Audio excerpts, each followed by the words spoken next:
At 2:47 a.m. in the dead of night, Corey's phone suddenly lit up, displaying Grandpa Orville on the screen. But the voice that crackled through was not his grandfather's. It was hoarse, desperate, and almost unrecognizable. "Corey, listen to me carefully," a muffled whisper urged. "Don't you dare go to work tomorrow. Swear to me. Just swear." The sheer terror in the 84-year-old's voice instantly chilled Corey's blood. He shot upright in bed, jolted awake by a sudden surge of fear. In all his life, Grandpa Orville had only called him in the middle of the night 3 times. The first was when his grandmother suffered a stroke. The second was when his father was in a terrible car accident on I-95. The third was when his cousin Bradley vanished for 2 days. Each time, those late-night calls had been harbingers of something awful, something irreversible. "Grandpa, calm down, speak slower. What happened?" Corey asked, trying to keep his voice steady, even as his hand reached for the lamp switch. Beside him, Tessa stirred, her hand instinctively going to her stomach, where she carried their 8-week-old baby. "No time to explain. You just have to believe me, Corey. Don't show up at Meridian Tower tomorrow. Say you're sick. Report your car broke down. Invent anything. Just don't go into that building." Meridian Tower was where Corey had worked for the past 3 years. A majestic 52-story structure of glass and steel, it rose in the heart of the business district, where he held the position of financial analyst on the 47th floor. It was in this building that he had met Tessa when she arrived for a consulting project. It was also here that he had received a long-awaited promotion just 6 months prior. What could possibly be wrong with Meridian Tower? "Where are you? Are you okay?" Corey asked, frantically calculating how long it would take to get to his grandfather's apartment. 20 minutes at this hour, maybe even 15 if he pushed it. "I'm in my truck right now, outside your building." Corey froze at those words. He rushed to the bedroom window. They lived on the 8th floor, and peering through the blinds, he indeed saw his grandfather's old Ford F-150 parked across the street, its hazard lights flashing, cutting through the darkness. "You drove all the way here at 3 in the morning? I had to make sure you heard me. I need to see your face when you promise me you won't go to work tomorrow."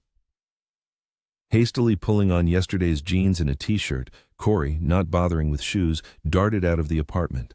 "Who is it?" Tessa asked, now fully awake. She knew Corey's family well enough to understand that late-night calls usually spelled trouble. "It's Grandpa. He's downstairs. He's worried about something at my work. I'll be right back." The elevator ride felt agonizingly slow to Corey. All sorts of possibilities raced through his mind. Was his grandfather losing his mind? He had been struggling since Grandma died 3 years ago. His father had mentioned finding him talking to her photograph as if she were still there. His mother feared early dementia. But this felt different. This felt real.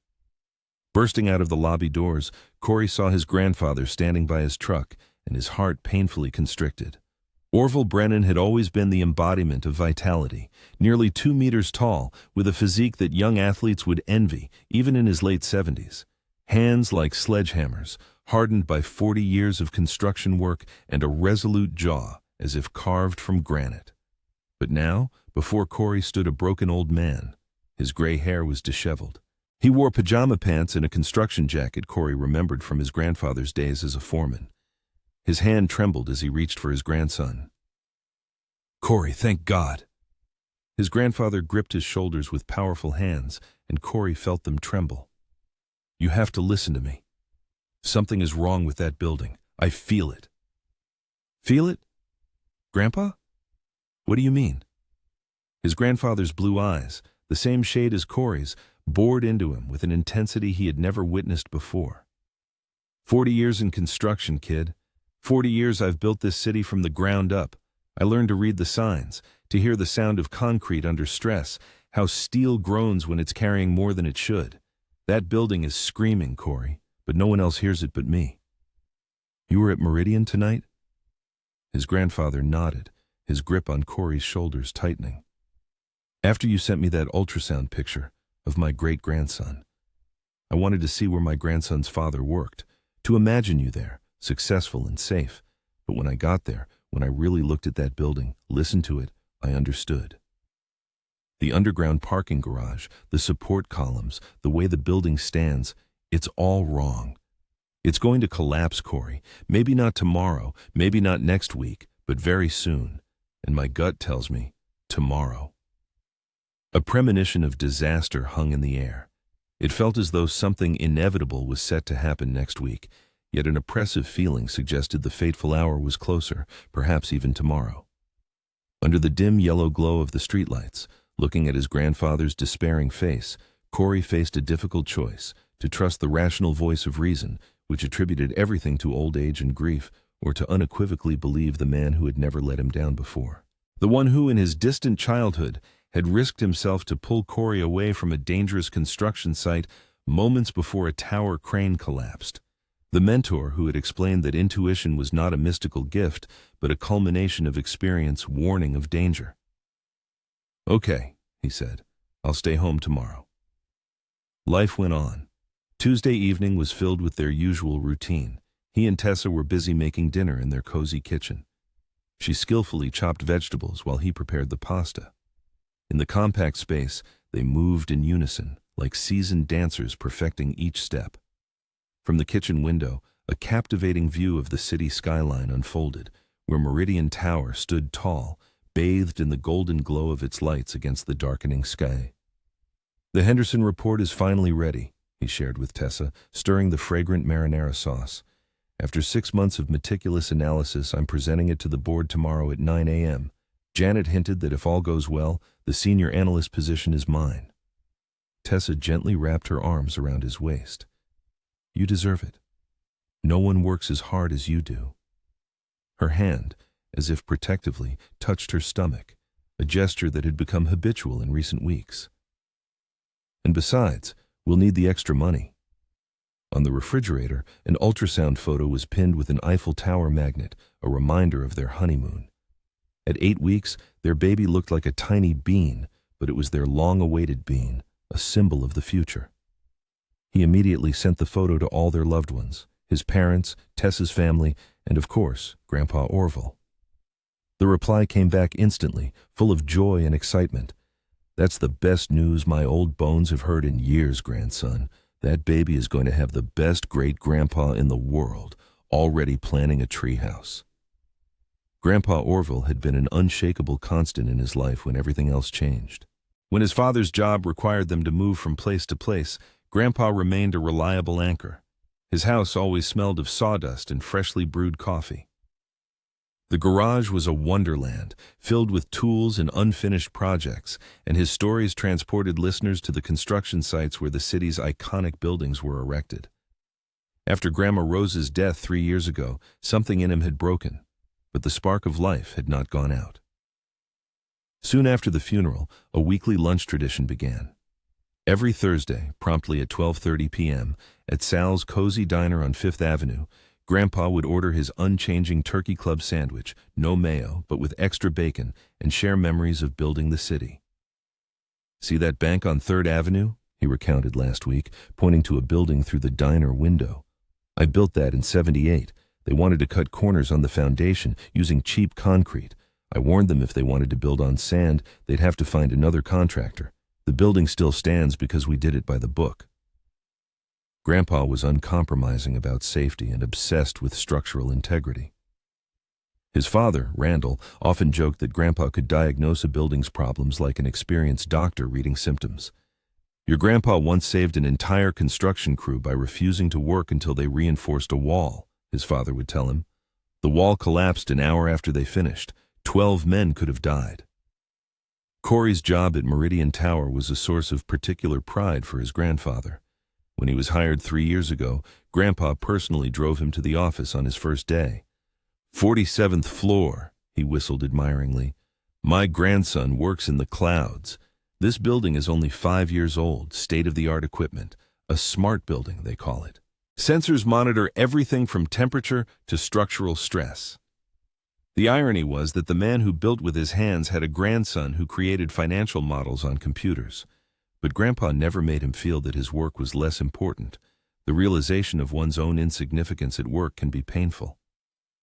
However, Grandpa always taught him, every calculation matters, because any large-scale construction begins with blueprints. His parents, Randall and Daphne, lived in a quiet suburb, a 40-minute drive from the city's hustle and bustle.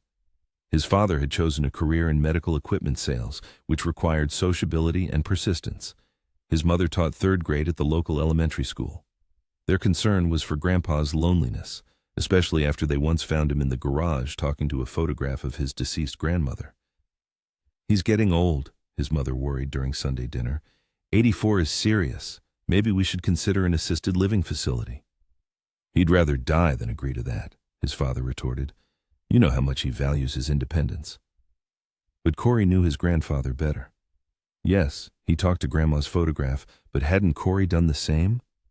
Grief makes you search for connections, even if they seem impossible. Grandpa was getting older, moving slower, becoming forgetful. But his mind, especially when it came to construction, remained as sharp as it had been 15 years ago when he retired. That Tuesday evening, as he and Tessa washed dishes, everything seemed perfect. A promotion at work was imminent, their baby was healthy, and spring was warming the city and painting the parks with vibrant colors. Nothing foreshadowed disaster. But in just 6 hours, a phone call would come that would save a life and change his understanding of intuition, family, and the invisible bonds connecting people across time and space. The call shattered the night silence like a brick hitting glass. His grandfather's breathing was ragged, desperate. Every exhale carried a terror Corey had never heard before. This was a man who hadn't flinched when scaffolding collapsed, who walked beams 40 stories high, who pulled people from wrecked cars. But now, his voice trembled with fear. "Grandpa, what's wrong? A heart attack? Should I call an ambulance?" "No, just listen. Don't go to Meridian Tower tomorrow. Say you're sick, food poisoning, family emergency. Doesn't matter what you come up with." Corey pressed the phone to his ear, trying to make sense of it.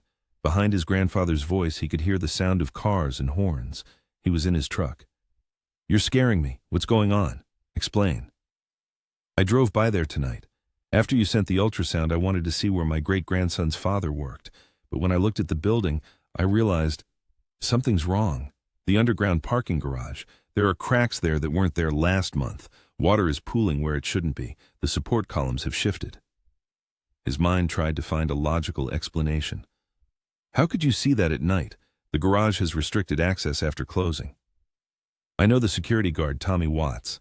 His father worked with me on construction for 20 years. He let me in." "Corey, I'm telling you, the building is dying. I feel it. The same way it felt before the Riverside collapse in '92. The Riverside collapse. Grandpa had mentioned it before, but never in detail. 6 people died when a parking garage collapsed during construction. Grandpa had tried to stop the concrete pour that day, saying something was wrong, but the project manager ignored his warnings. He had carried that burden of guilt for 30 years. "Did you take your medication?" The words slipped out involuntarily.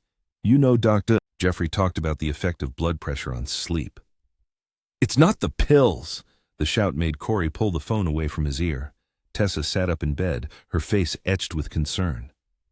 "I know what I saw. 40 years of building, Corey. 40 years I learned to recognize how concrete weeps before it breaks, how steel sings before it snaps. The building will collapse." "Okay, let's say you're right. Shouldn't we call someone? Building inspection, the fire department?" "You think I didn't think of that? Who's going to listen to an 84-year-old retired foreman at 3 in the morning? They'll think I've lost my mind. They'll file a report, maybe send someone next week. But you, Corey, you have to stay home tomorrow."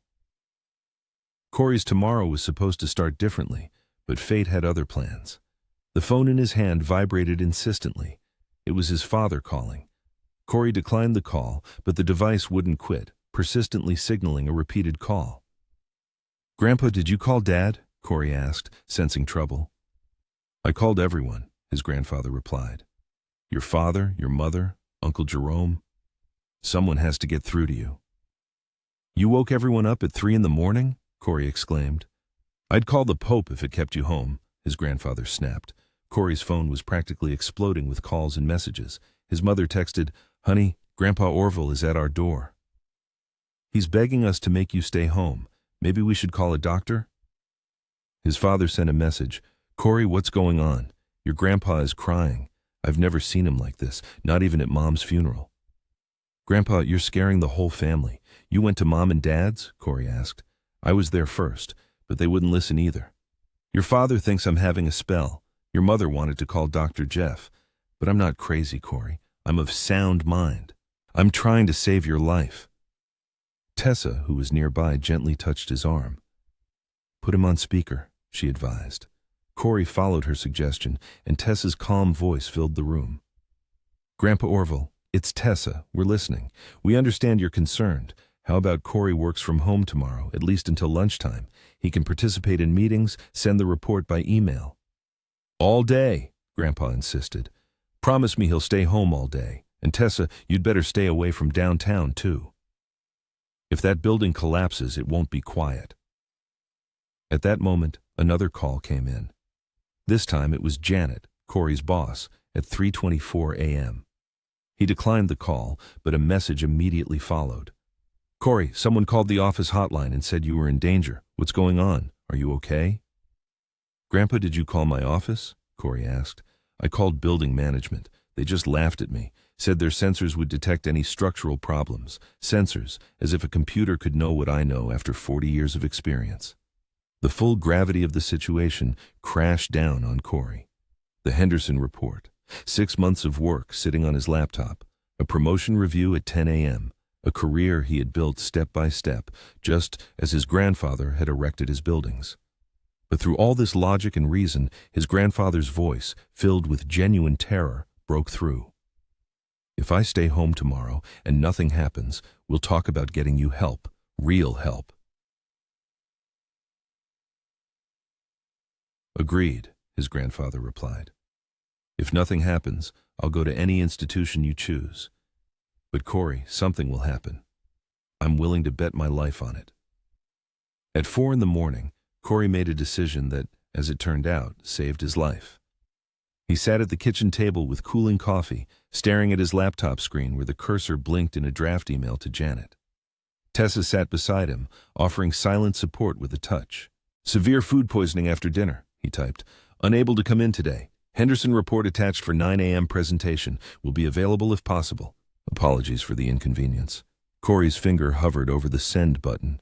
6 months of work culminating in this presentation, a promotion committee assembled specifically for him, the senior analyst position, which would mean a $30,000 salary increase. Perfect timing, given their soon-to-be expanded family. You're doing the right thing, Tessa whispered. Corey hit send. The relief in his grandfather's voice when he called back was indescribable. Thank you, thank God, thank you, kid. He was truly crying, just as he had at Grandma's funeral. I sent the email. I'm staying home, but Grandpa, you have to tell me exactly what you saw. Explain everything. His grandfather took a shaky breath. The underground parking garage spans the entire footprint of the building, 3 levels down. The weight of those 52 stories rests on massive support columns extending 40 feet into the bedrock. I'm listening, Corey replied. When Meridian was built, they used a new type of concrete mix. It was supposed to be stronger, lighter, more environmentally friendly. I read about it in Construction Weekly. Tonight, when Tommy let me into the garage, I saw a web of cracks in 3 main columns. Not surface cracks, Corey. Deep structural damage. Maybe it's just normal settling, Corey suggested. I thought that too at first. Buildings settle, concrete ages. But then I saw water. At the base of the eastern columns, water was pooling, and the concrete there was darker, saturated with moisture. That means there's a leak, probably from a burst pipe. Water in this new concrete mix, it's like gasoline and matches. How long has this been happening? Corey asked. Judging by the color of the concrete, months, maybe longer. The building's sensors probably register the stress changes as normal settling. But I touched those columns, Corey. I touched them like I've touched thousands of columns before. They're failing. The concrete is soft, crumbling under my fingers like wet sand. The crumbling sand slipped through his fingers, like time counting down the moments until the inevitable. On his laptop screen, the Meridian Tower website gleamed, proudly showcasing the building's impeccable specifications. It clearly states, inspection passed just 3 months ago. Perfect structural rating, the text read. Inspectors rely more on paperwork than on the actual condition of buildings. They blindly trust sensors and computer readings, forgetting to get their hands dirty, to feel the true structure of a building. A thought flashed through his mind. His phone vibrated, signaling replies to his sick leave email. Janet wrote, "Get well soon. I have the Henderson report. We'll handle the presentation." Garrett, meanwhile, was concerned. "Dude, you sounded awful in that email. Need anything from your desk?" His mind flashed to the personal items stored in his desk, his wedding photo with Tessa, the ultrasound picture of their baby-to-be, his lucky Chicago Cubs World Series baseball. "Yes," he replied. "Could you grab the papers from the top drawer? The Johnson account notes, I'll need them tomorrow." "No problem. I'll stop by your desk first thing," Garrett assured him. His morning routine was carried out with mechanical precision. A shower, casual clothes instead of his usual suit, a prepared breakfast that he couldn't bring himself to eat. His stomach churned with agonizing doubt. Was he destroying his career, giving in to an old man's paranoia, or was he saving his life, relying on his grandfather's decades of experience? At 6:30 a.m., he was already at the dining table with his laptop, preparing for the morning meeting. Tessa brought him fresh coffee and, gently kissing his forehead, said, "I'm proud you trust him." "But what if nothing happens? What if I just lose my promotion?" Doubts gnawed at him. "Then you trusted someone who loves you. That will never be a mistake," Tessa reassured him. At 7:00 a.m., his grandfather called. "I have something else to tell you. I called the city emergency services at 6:00 a.m. and reported the structural problems. They said they'd send an inspector this morning." "You actually did that? And what did they say?" he asked anxiously. "They took me more seriously at 6:00 a.m. than at 3:00 a.m. The dispatcher said they'd received other calls about rumbling noises from the building, and employees reported unusual vibrations. They're sending someone at 8:15. His gaze fell to his phone, 7:47 a.m. In 13 minutes, he would usually be passing through the turnstile at Meridian Tower, riding the express elevator to the 47th floor, and settling at his desk with a second cup of coffee. Instead, he sat in his apartment, watching the rising sun paint the city in golden hues, wondering if his grandfather's 40 years of experience would prove to be truth or delusion. At 7:55, a message arrived from Priya. "Where are you? Janet's looking for you to prep for the meeting." "Food poisoning. Sent an email. Can you take notes for me?" he replied. "Of course. Get well. I'll handle everything," Priya assured him. At 8:00 a.m., the city awoke to its usual sounds, increasing street traffic, the slamming of neighbors' doors as they rushed to work. Everything was as it should be on a Wednesday morning in March. Except he was home, and his career hung by a thread because an 84-year-old man had sensed something wrong in concrete and steel. At 8:43 a.m., sitting on the sofa with his laptop open, trying to connect to the morning meeting, he heard Tessa scream from the kitchen. "Corey! Oh my God! Corey!" Her voice, full of terror, made him bolt upright. She stood frozen at the kitchen counter, phone trembling in her hand, pressed to her mouth. Her face was deathly pale. "What? What happened?" he asked anxiously. She turned the phone, its screen displaying in bold red letters. "Breaking. Meridian Tower collapse in downtown business district. Mass casualty event." His legs buckled, and he grabbed the countertop to keep from falling. His mind refused to process the words. Meridian Tower had collapsed. The building where he should have been sitting at his desk on the 47th floor, reviewing notes for a presentation that would never happen. The tragedy that preempted his aborted presentation unfolded into a waking nightmare. In an instant, turning on the television, he was confronted with a horrifying image that seemed burned into his consciousness. Where the city's pride, Meridian Tower, with its 52 stories of glass and steel, had recently stood, now gaped only a pile of rubble. Dust enveloped the business district in a thick shroud, resembling an ominous volcanic eruption. The building hadn't toppled sideways like a felled tree, but had folded vertically, floor by floor, in a deadly cascade that lasted no more than a dozen seconds. The news anchor's voice trembled as she reported. At 8:41 a.m., Meridian Tower underwent, according to eyewitnesses, a complete structural collapse. The building, which housed approximately 2,000 people during working hours, imploded, burying itself. Emergency services are being dispatched to the disaster site. His phone was ringing off the hook with calls and messages, but he felt paralyzed. He couldn't move, couldn't breathe, couldn't think of anything but the horrifying thought. He was supposed to be there. His desk was on the 47th floor, in the northeast corner.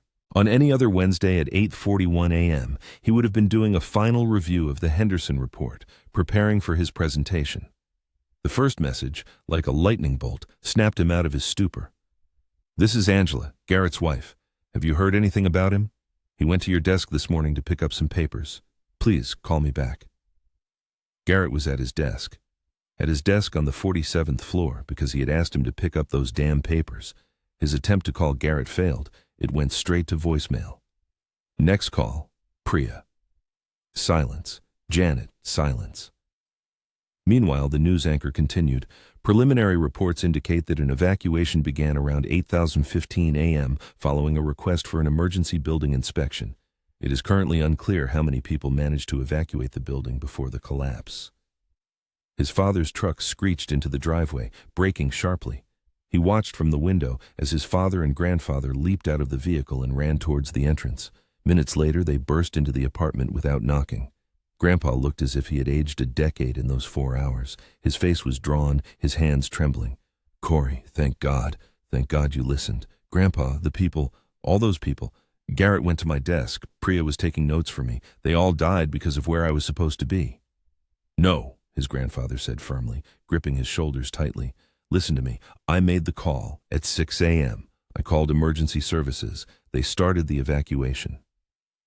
As if to confirm his words, the news anchor, pressing an earpiece to her ear, announced, "We have just received an urgent update. Emergency services have confirmed that at 6:00 a.m., they received a call from a retired structural engineer, warning of the imminent structural failure of Meridian Tower. Building management initially disregarded the warning, but agreed to commence evacuation at 8:15 a.m. Preliminary reports indicate that approximately 1,800 people were successfully evacuated before the collapse. The room spun before his eyes. 1,800 people evacuated, but the building had held 2,000. "You saved them," he whispered to his grandfather. "You saved almost everyone." "Not everyone," his grandfather replied. The weight of those words would forever remain with him. His phone rang. Garrett's number. He answered so fast he nearly dropped it. "Corey, oh my God, Corey, are you watching the news?" Garrett's voice was agitated, almost hysterical. "I was on the stairwell when they announced the evacuation. I had just grabbed your papers. On the 5th floor when the building collapsed. The stairwell held. I'm alive. I'm alive because I was getting your stupid papers." A wave of relief washed over him so powerfully that he had to sit down. Another call came. Priya. "Corey, I'm okay. I made it out. Most of us did, but not everyone. Janet stayed behind to retrieve hard drives from the server room. She didn't make it." News continued to pour in. The building had collapsed at its base. The underground parking garage had given way, just as his grandfather had predicted. Water from a burst pipe had been corroding the experimental concrete for months, possibly even years. The building's smart sensors had classified the degradation as normal settling, failing to raise an alarm. His mother arrived, tears streaming down her face as she embraced him. Relief and unconditional love shone in her eyes as she held him. "Your grandfather called all of us. At first we thought he was losing his mind, but he was so sure. Somehow, inexplicably, he knew," she said.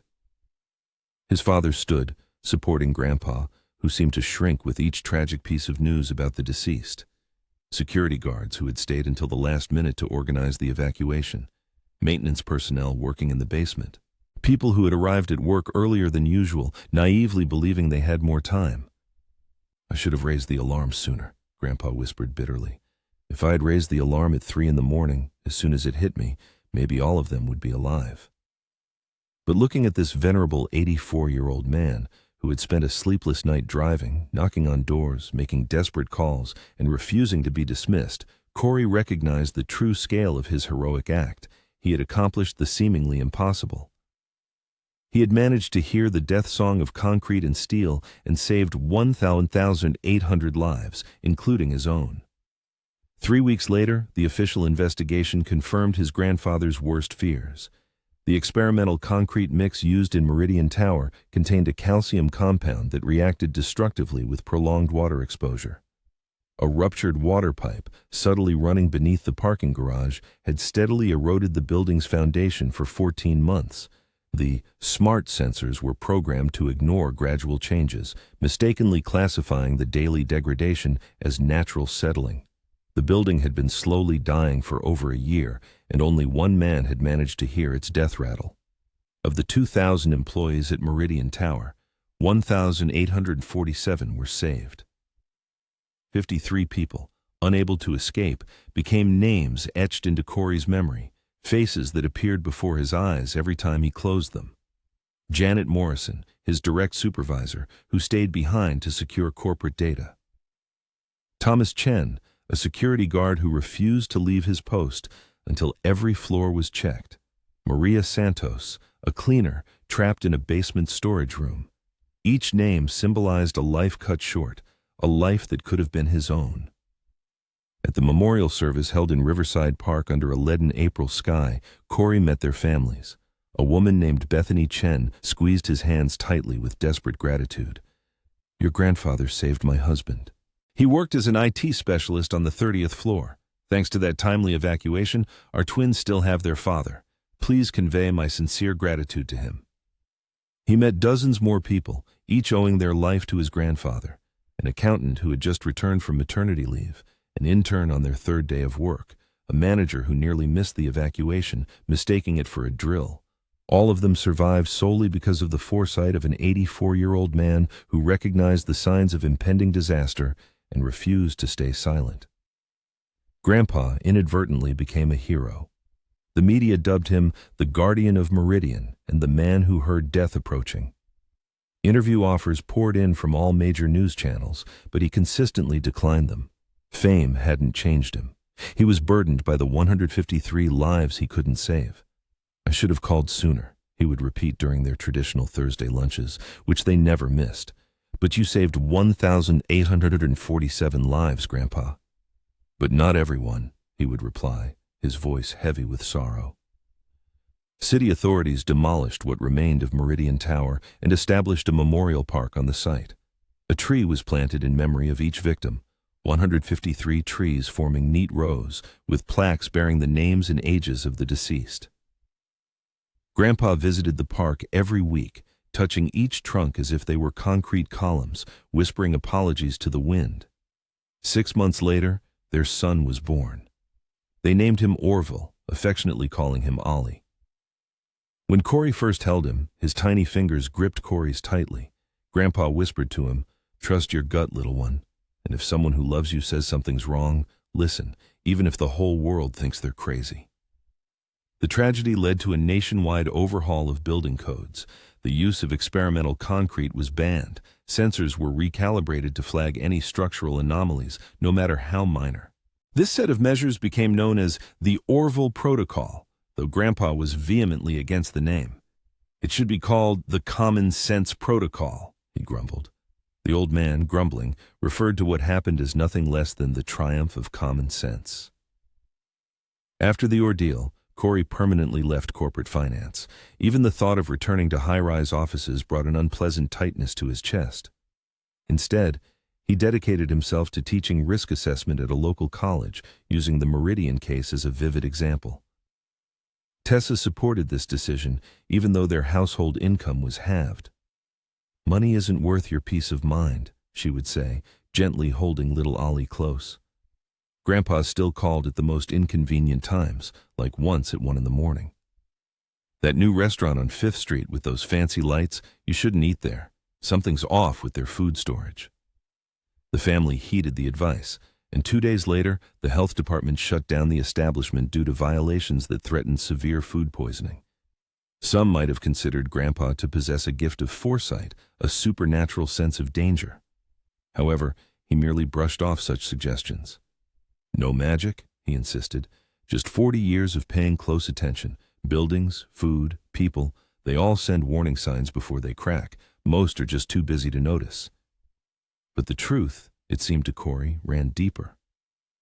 It was love that drove the old man to patrol the city at night, checking the places where his loved ones worked, ate, and lived. Love that had transformed him into an unyielding guardian of his grandson's peace of mind. That day, he saved 1,847 people, but in his heart, only one truly mattered, his grandson, about to become a father. The rest were, as he put it, a lucky coincidence. Yet, Corey knew that behind every life saved lay a piece of his grandfather's immense heart. Orville continued to build, but no longer with concrete and steel.